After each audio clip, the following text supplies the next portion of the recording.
In this video, I'm going to share with you an example of how to work with your internal resistance and move forward to what you really desire.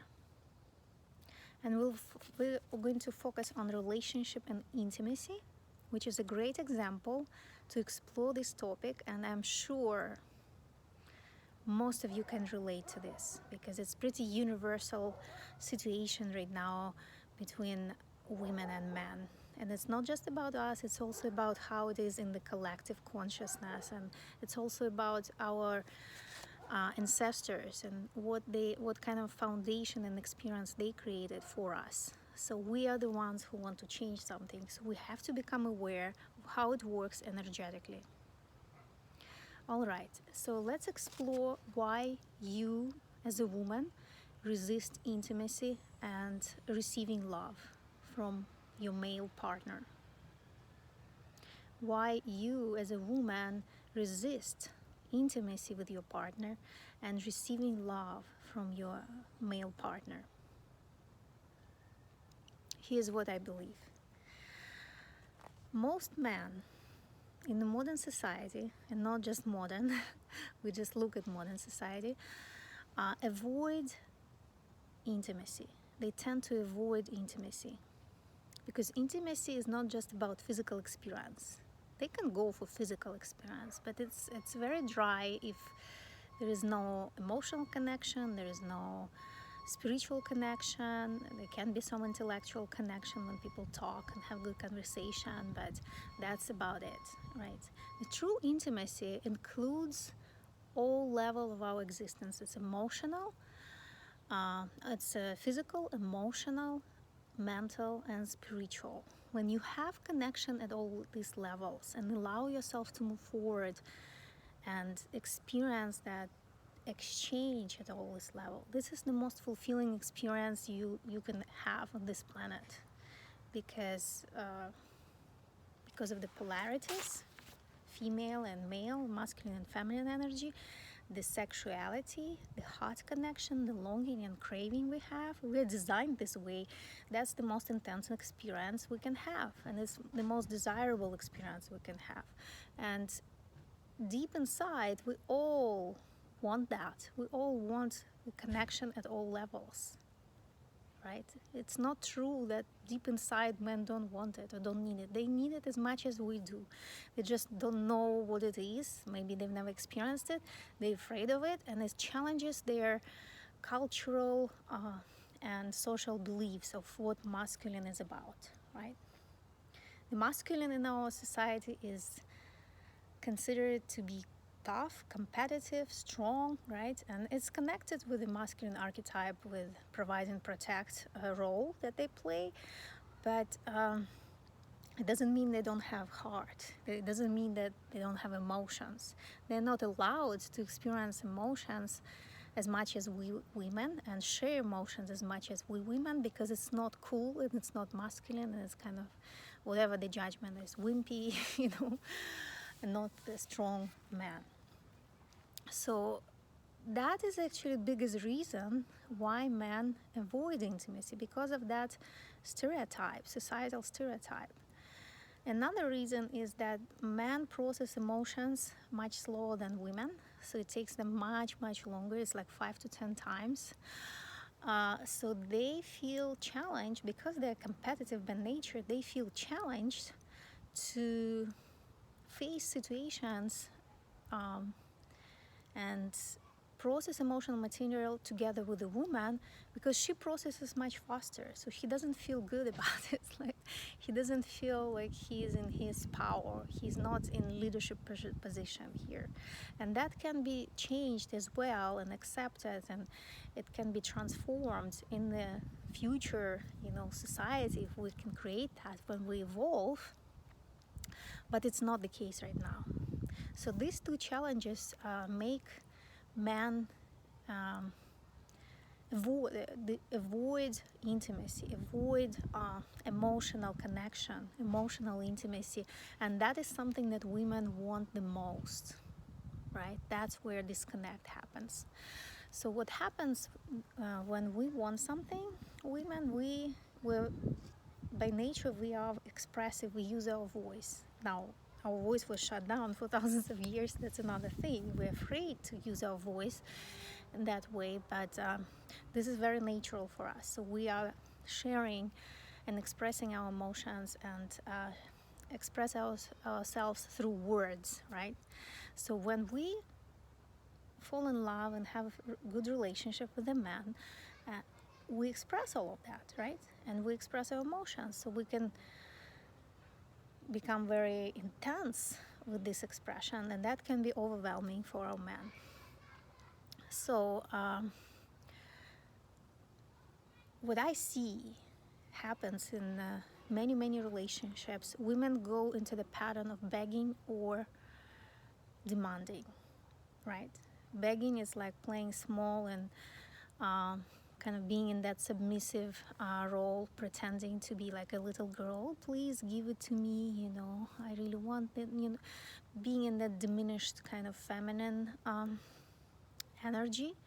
Or demanding, this is like Amazon woman, like I want this, giving the ultimatums or nothing, like giving the ultimatums about receiving that. Most of the time it's about emotional intimacy, something that we really lack. Sometimes it gets twisted, and when we don't receive emotional intimacy the way we desire, or if it's shut down completely, we start to project it in other areas of life, right? Instead to do those ultimatums, create those ultimatums in other areas of our relationships. So, but the deeper root is this emotional intimacy, right? So that's the situation that I described, that almost every woman can relate to.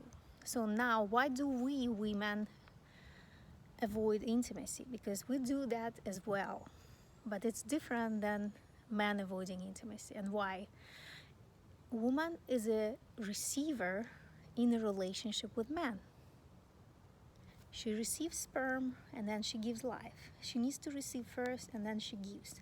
So we're mostly in the situation of being responsive, being receptive. That's our power, right? It's also intuition. We receive the message from our higher self. That's the receiving process, basically translated in different areas, right? So receiving is crucial for us, and this is how we express ourselves, and this is how we lead, and this is how we fulfill ourselves. So we need to receive from man. We need a man to initiate that, and we need to feel that energy coming from them, the desire, right? The desire to have emotional intimacy, the desire to connect, the desire to make love, the desire to be close, right? We need that. If we don't receive that, and that becomes kind of our story, right? And we try different ways to get it, begging or demanding, we give up on ourselves. We give up on our needs and desires, and we give up on our relationship as well. And we go in this mode of like kind of numbing ourselves. And when the situation arises, when you actually can have that intimacy, there is an opportunity for you to do that. Let's say you decided to take a course on intimacy in relationship, or you studied Tantra and you want to bring into your relationship, you feel this resistance. You're trying to postpone it, you procrastinate, you distract yourself, or maybe tomorrow. You don't want to bring it in and share it with your partner, right? Who felt this way? Almost every woman, right? Because what is behind this resistance is the fear of rejection, the fear of not being enough, the fear of it's impossible, he can't give it to me, he's not able. Like it's a external or internal reason, like blaming or yourself or him. And just being in the situation that you're hitting that wall again, that you ask for it, you go for it, and there is no response, right? You ask for it, he doesn't initiate it, he's not engaging himself in intimate activity, especially in emotional intimacy. So that can cause lots of pain and lots of frustration, and the memory about traumatic experience that your psyche can block, but the the resistance stays, right? That's the reason women resist in intimacy. Now, what I invite you to do, and this video is connected with the previous video that I made, what are we resisting as women? And we worked with confusion and resistance and how to work through it and start receiving what we really desire. So what you can do with this is beforehand acknowledge, beforehand understand yourself and accept yourself the way you are. Many times we create distraction, excuses, avoidance, procrastination in our relationship because we don't believe we deserve it, or we don't believe it's possible. All these reasons that we just discussed, right? So you need to acknowledge your resistance. If you resist intimacy, you have to tell yourself, yes, I feel that, with yourself first. I also acknowledge the reasons why I resist intimacy. You don't give yourself excuses anymore. You acknowledge the true reasons and you validate them. It's like, yes, that's true. These are strong reasons, and they're not just mine, they're collective. They belong to my ancestors, my great mothers, and I honor that. I honor this resistance. I honor these reasons to resist the intimacy, to avoid intimacy. But I'm aware of that. As soon as you do that, the resistance goes down. You don't feel that pressure anymore. You don't feel that confusion of being pulled in different directions, right? Then you acknowledge your desires. You acknowledge and accept your desires. And your desires are obviously different from what you have right now. You want that intimacy, you just don't know how to get there, right? Even if you started to do something about it, you feel still resistant and you're like, I'm not sure I should go for it because I don't know how, and I'm not sure I can make it. All right, acknowledge that. But acknowledge the desire in its pure form. Disconnect from your partner for a second. Acknowledge it within yourself and say, yes, I want this. I want this deep, intense level of intimacy at all levels. And this is how I want it. Journal about it. Write it down. Find emotional response within yourself to this desire. Envision it. Visualize. Imagine. And allow yourself to feel it. So what you have now, you have your own real situation with all the acknowledgement and acceptance, and you have your desire, which is not physically there yet, but you totally honor that. You have clarity of what you want, and you accept it. You accept yourself. You don't make yourself wrong for wanting that. You don't judge yourself. You don't punish yourself. You don't hide. You acknowledge both. So now, with this, all you need to do is to build a bridge, right? And that can be tricky. I don't say it's easy, but it's much, much easier, and it doesn't need to be very complicated and tricky process. What I love to suggest is that you focus on yourself. You step back from engaging yourself in relationship activity that doesn't make you happy, doesn't bring you satisfaction and fulfillment. It's not like you withdraw yourself completely, but you are not feeding the old patterns of how you do things with your partner.